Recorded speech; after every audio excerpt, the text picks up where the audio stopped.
Let's talk a little bit more about Molokai. I know there's a lot going on Yes. for the folks over there. Molokai is in a very, it's a heartbreaking situation because they've been hit with the shutdown of Molokai Ranch. Now the side effect of that, of course, is the threatened shutdown of the water systems and the sewer systems on West End, and a bunch of other, other things. I mean, the rising tickets for inter-island ferries, the cost of fuel, the cost of food on the island, the possible loss of less than container loads, shipment of goods to the island.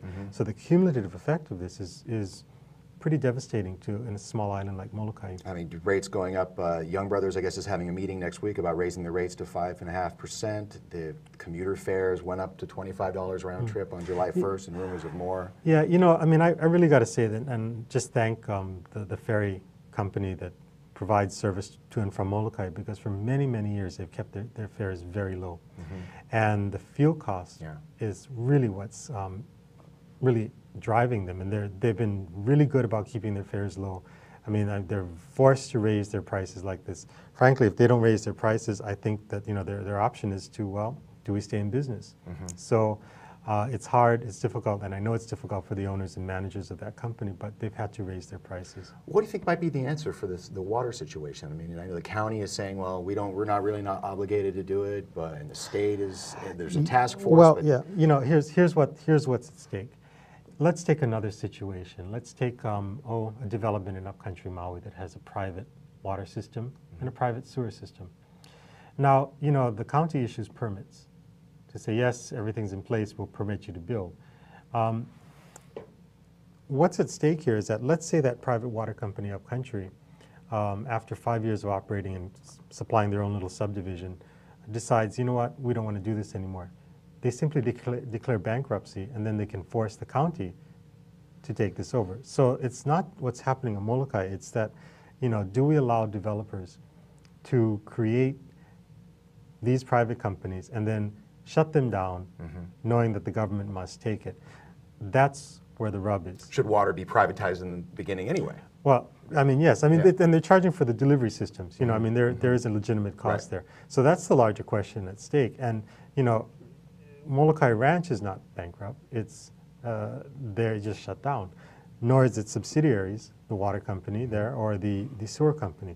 So it's I have to applaud Charmaine for the mayor of Maui, for her tenacity to say, no, we need to really, I mean, if we take this, then think about every other private water company in the county or in the state that'll say, aha, we have a way to unload this big burden. So it's unfair to the landowners, it's unfair to all of the taxpayers in Maui County, and it's really unfair to the government. I mean, the option that the government have is to say, okay, we're not going to issue you the permits, because, I mean, what happens when you close down? So the whole issue has to be rethought, and I think that's where we're heading, is looking at how we're going to deal with this in the future. Well, I know that they passed a bill or a resolution here at the county level, the Show Me the Water Act, basically, that says, you show us where you can get the water before we're going to give you the permit to actually do it, which I think is a step in the right direction. That follows into this, this larger thinking, because really we've gone for many years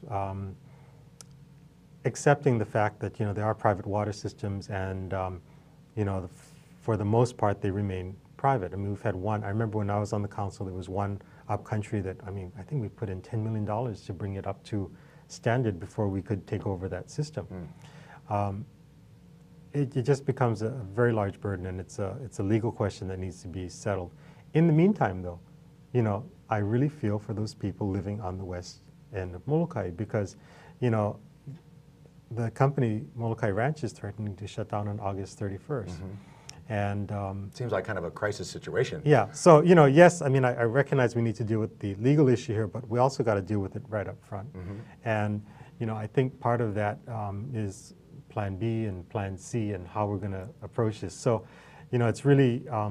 I mean, I'm supporting what Charmaine is doing. I'm supporting what the mayor is doing on this. They've taken it to the Public Utilities Commission. I think they'll probably end up in the courts over this, but.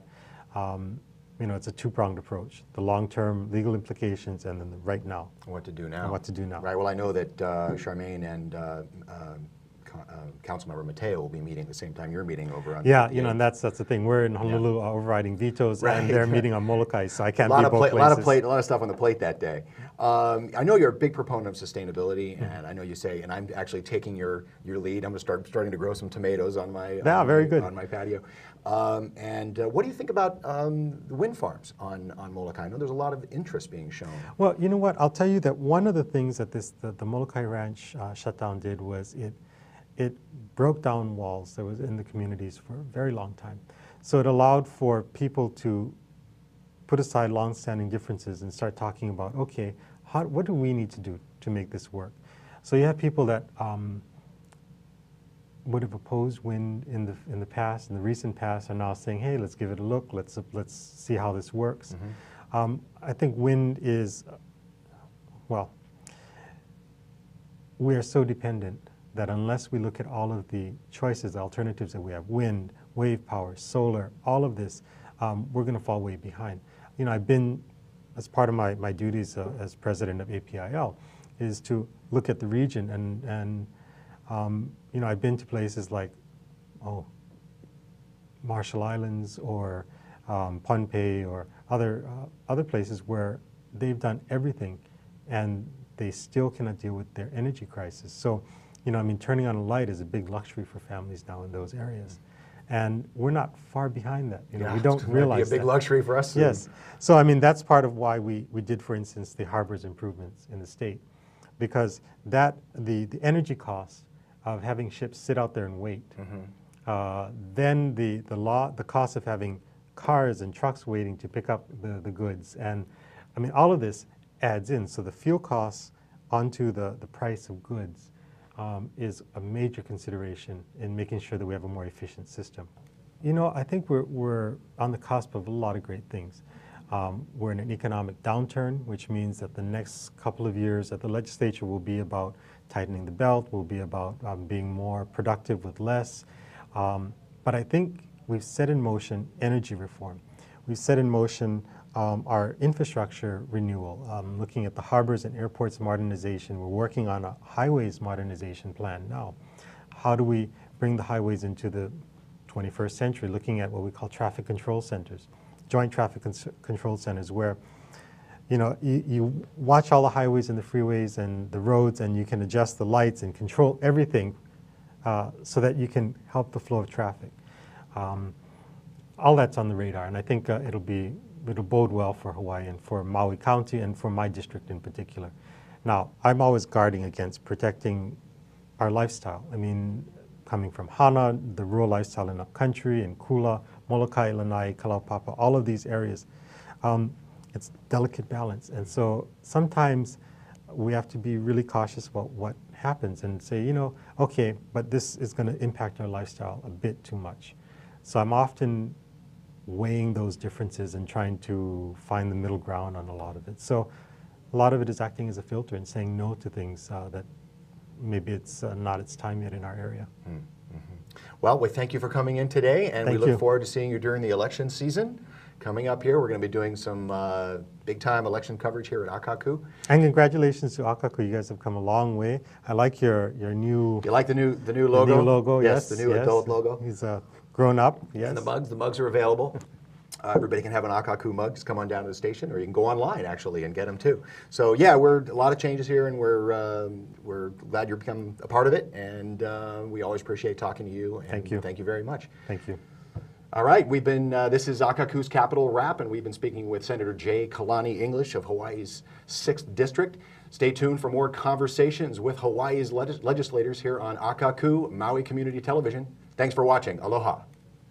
Thank you very much. Yeah, thank you. Bye.